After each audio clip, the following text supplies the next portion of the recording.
El viernes 13 ha sido considerado desde hace mucho tiempo como una fecha maldita con mala suerte. En gran medida, ha sido una fecha que la gente ve como una excusa para realizar actividades de temática espeluznante, como ver maratones de películas de terror, pero este es el primer año desde 2017 en que el viernes 13 cae en octubre. Así que para este video, veremos algunos de los eventos más aterradores que realmente han ocurrido en el famoso Día de la Mala Suerte. Tupac Shakur, mejor conocido por su nombre artístico Tupac, fue un rapero estadounidense ampliamente considerado como uno de los más influyentes y exitosos de todos los tiempos.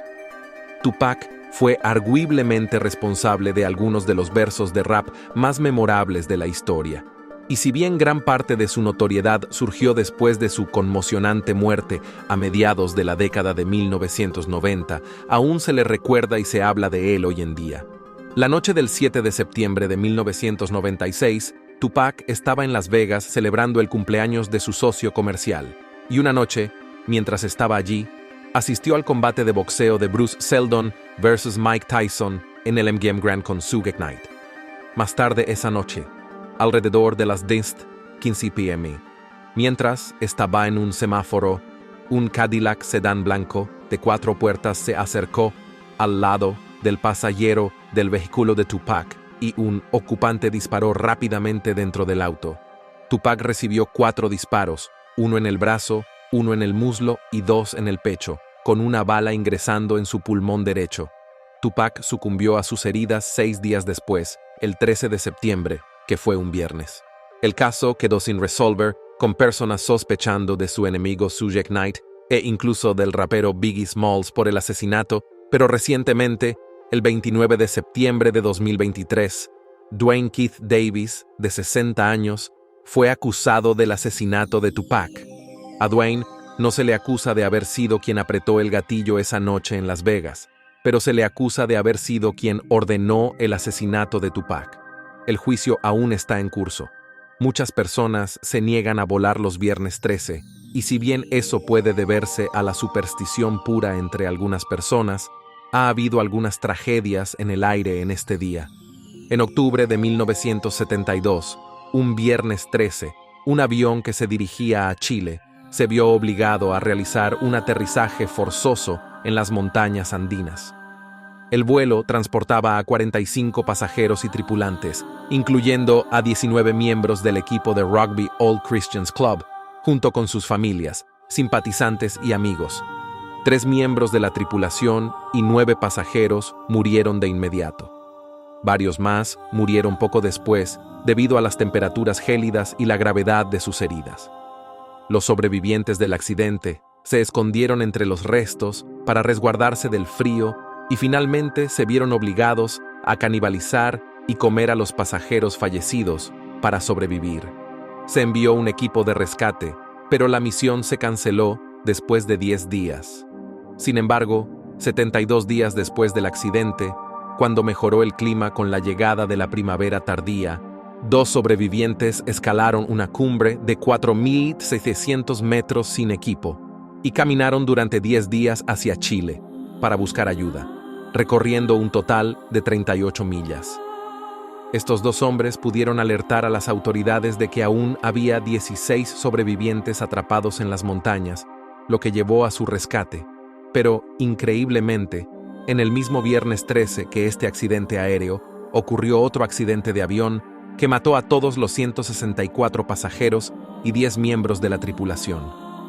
Fue el vuelo 217 de Aeroflot. El avión necesitaba aterrizar debido a las horribles condiciones climáticas, pero se estrelló al aterrizar en Rusia a solo 3 millas de la pista. La causa exacta del accidente no pudo determinarse, pero se especula que se debió en gran medida al simple error humano. En cuanto a víctimas, es uno de los peores accidentes aéreos de la historia. Si bien estos incidentes son increíblemente raros, tal vez hay una razón por la que los vuelos son más baratos los viernes 13. Si no eres supersticioso, tal vez valga la pena. Pero ahora pasamos del cielo al mar, mirando el desastre del Costa Concordia el viernes 13 de enero de 2012. El crucero de Costa Cruceros, de 8 años, Costa Concordia, acababa de zarpar de Civitavecchia, Italia, aproximadamente a las 7:18 p.m. A bordo había in Punzin de 22 miembros de la tripulación y 3.206 pasajeros. A medida que el Concordia se acercaba a la isla de Giglio, varias horas después, se desvió de su curso estándar, acercándose a la pequeña isla toscana para un saludo marítimo, que incluía que el crucero hiciera sonar su bocina para presumir frente a los espectadores en tierra. El Concordia había realizado varios antes, pero la zona era conocida por sus formaciones rocosas y, en algún momento, se advirtió sobre una de estas formaciones en la trayectoria del barco. El capitán Francesco Schettino ordenó un cambio de rumbo, pero supuestamente debido a problemas de idioma, el timonel indonesio viró el barco en la dirección opuesta. Tomó poco más de 10 segundos corregir la maniobra y la proa del barco finalmente se despejó, pero la popa chocó contra el arrecife aproximadamente a las 9:45 p.m. El daño estaba hecho. El costado de estribor del Concordia había sufrido un desgarro de 174 pies. Esto hizo que el barco se inclinara y luego se hundiera parcialmente, aterrizando de forma desigual en un saliente submarino. Aunque un esfuerzo de rescate de 6 horas sacó a la mayoría de los pasajeros a tierra, 33 personas murieron, 27 pasajeros, 5 miembros de la tripulación y más tarde, un miembro del equipo de salvamento. La investigación se centró en las deficiencias y los procedimientos seguidos por la tripulación del Concordia y las acciones del capitán Francesco, quien abandonó prematuramente el barco, dejando a bordo del navío hundiéndose a unos 300 pasajeros, la mayoría de los cuales fueron rescatados por helicópteros o botes motorizados en la zona. Schettino fue declarado culpable de homicidio culposo y condenado a 16 años de prisión.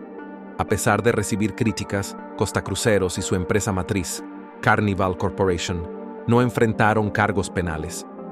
Se estima que el costo total del desastre, incluida la indemnización a las víctimas, el reflotamiento, el remolque y los costos de desguace, es de $2.000 millones, más del triple del costo original de construcción del barco de 612 millones. La naviera ofreció compensación a los pasajeros para pagar todos los daños, incluido el valor del crucero, pero solo un tercio de los sobrevivientes aceptó la oferta.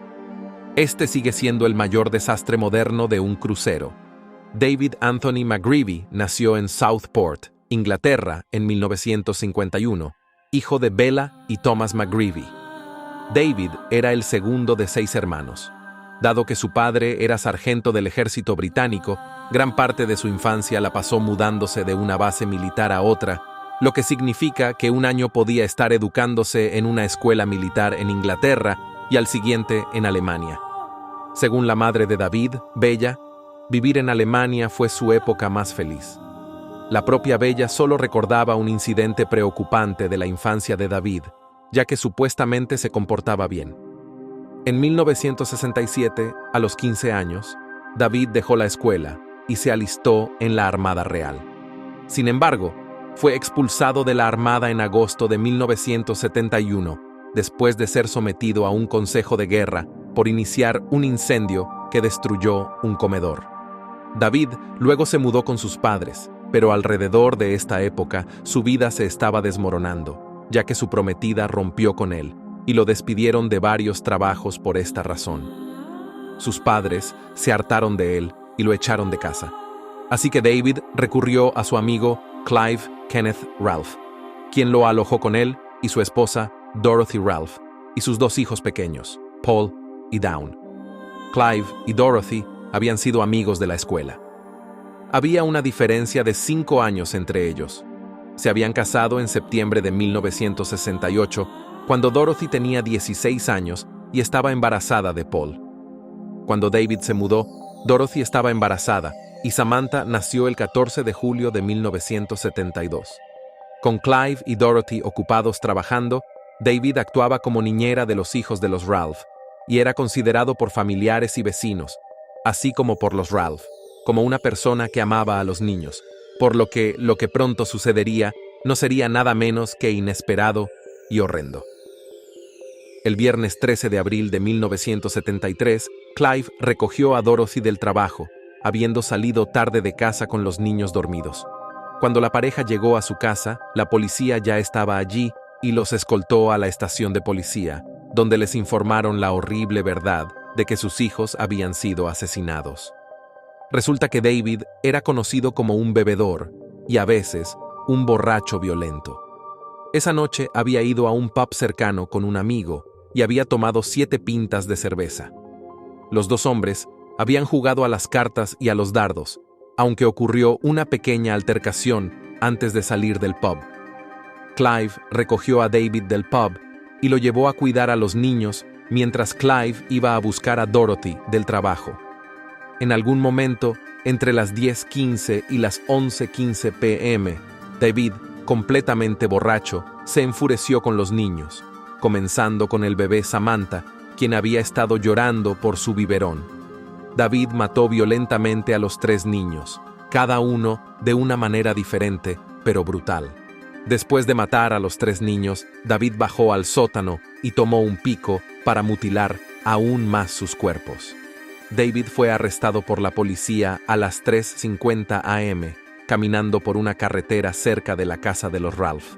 Tras su arresto, inicialmente negó cualquier responsabilidad, pero varias horas después admitió los asesinatos, siendo su única explicación, asquerosamente, simplemente que el bebé estaba llorando. David fue sentenciado a múltiples cadenas perpetuas con mínimos de 20 años y en prisión fue sometido a abusos frecuentes por otros presos, y pasó la mayor parte de sus 45 años entre rejas en condiciones protegidas. En diciembre de 2018, una junta de libertad condicional autorizó la liberación de David, declarando que había cambiado significativamente y que ya no representaba un riesgo. Hay entre 1 y 3 viernes 13 cada año. Si eres supersticioso y eliges mantenerte más tranquilo en esta fecha inevitable, en un intento por evitar la mala suerte, puedes terminar como Das Baxter.